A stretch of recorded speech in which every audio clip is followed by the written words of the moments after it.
Hi മുത്തളയിലൊക്കെ വെക്കാൻ സുഖമല്ലേ? നമ്മൾ അനന്തപുരിലെ ഗോൾഡൻ ഫിഷ് അക്വേറിയത്തിലാണ് നമ്മളുള്ളത്.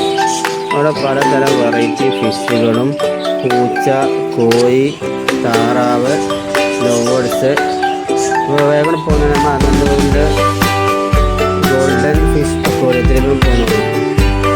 നമ്മൾ വീഡിയോ വീഡിയോ കാണുക, ലൈക്ക് ചെയ്യുക, ഷെയർ ചെയ്യുക, ബെൽ ബട്ടൺ അമർത്തുക, സബ്സ്ക്രൈബ് ചെയ്യുക. അപ്പോൾ മറക്കാതെ വീഡിയോ കാണുക.